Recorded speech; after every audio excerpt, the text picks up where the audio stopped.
जब चंद्रशेखर आजाद ने भी मामी की नींव रखी तो यह सिर्फ एक संगठन नहीं बल्कि एक आंदोलन बन गया। आज का भारत उस विचार से जी रहा है जिसे चंद्रशेखर आजाद ने सिर्फ बातों में नहीं एक संघर्ष में बदल दिया। भारत में जब तक चंद्रशेखर आजाद की आवाज गूंजती है तब तक किसी को भी अपनी जान से समझौता नहीं करना पड़ेगा।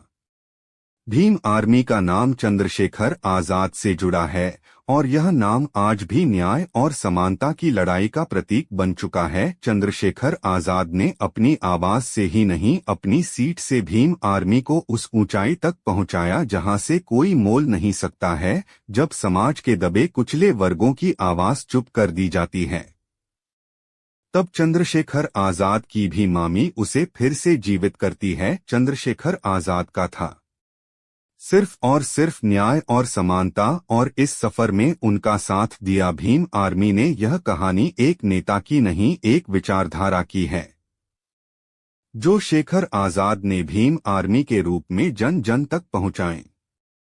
चंद्रशेखर आजाद ने साबित किया कि संघर्ष से ही सच्ची आजादी और समानता मिलती है और भीम आर्मी उसका प्रतीक बन गई। भीम आर्मी और चंद्रशेखर आजाद का नाम एक दूसरे से जुदा है और जब भी किसी ने इस नाम को चुनौती दी तो वह इतिहास बन गया। आज जब भीम आर्मी की बात होती है चंद्रशेखर आजाद का नाम सबसे पहले आता है क्योंकि यह आंदोलन उनके खून और पसीने से लड़ा गया है। मेरे प्यारे मित्रों, वीडियो को शुरू करने से पहले मुझे आप सभी से पूरी उम्मीद है कि आप अपने छोटे से चैनल को सब्सक्राइब जरूर करोगे और कमेंट में जय भीम जरूर लिखोगे। और हाँ मेरे प्यारे मित्रों, अपने उस प्यारे से जिले और राज्य का नाम जरूर लिखें ताकि हमें पता चल सके कि हमारी जगह गई चेतना कहाँ तक पहुँच पा रही है।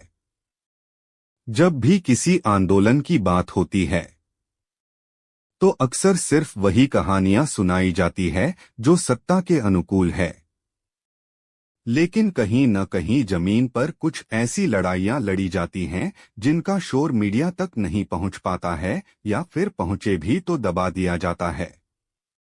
आज हम बात करेंगे एक ऐसी संस्था की जो न केवल अपने विचारों के लिए लदी बल्कि जमीनी स्तर पर सामाजिक बदलाव भी लाई। भी मामी इस एपिसोड में हम जानेंगे भीम आर्मी की 5 सबसे बड़ी जीत है जो शायद आपने न्यूज चैनलों में नहीं देखी लेकिन जिनका असर लाखों जिंदगियों पर पड़ा। साथियों, पहली जीत सहारनपुर हिंसा के बाद संगठन को बचाना। 2017 में सहारनपुर के शब्बीरपुर गांव में जातीय संघर्ष हुआ। पाठशालाएं कहा गया, यहां बच्चों को निशुल्क किताबें, स्टेशनरी और भोजन दिया जाता था। यह स्कूल सिर्फ शिक्षा के लिए नहीं थे, यह एक सामाजिक क्रांति की शुरुआत थे। यहाँ जाति नहीं पूछी जाती थी, सिर्फ सवाल पूछने की आजादी दी जाती थी।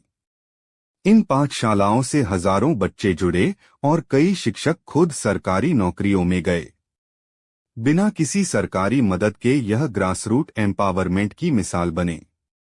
तीसरी जीत हाथरस केस में राष्ट्रीय दबाव बनाना। 2020 में यूपी के हाथरस में एक दलित लड़की के साथ गैंगरेप और हत्या हुई। सरकार ने केस को दबाने की कोशिश की और रात में बिना परिवार की अनुमति के अंतिम संस्कार करवा दिया। भीम आर्मी सबसे पहले पीड़ित परिवार के पास पहुंची।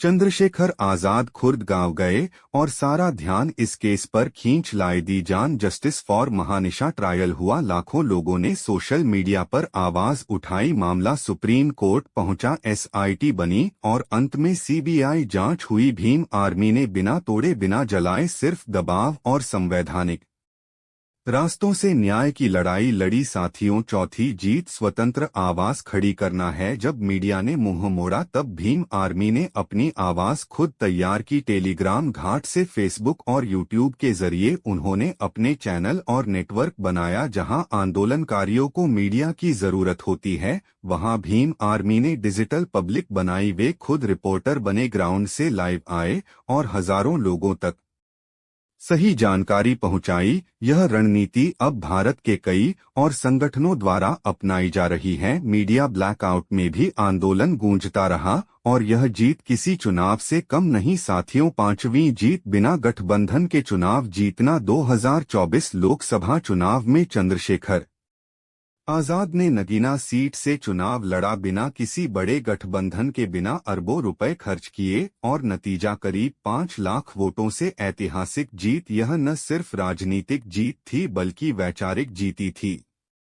दर्शकों, भीम आर्मी के इन 5 जीतों ने यह साबित कर दिया कि बदलाव भाषणों से नहीं, जमीनी काम और जनसमर्थन से आता है।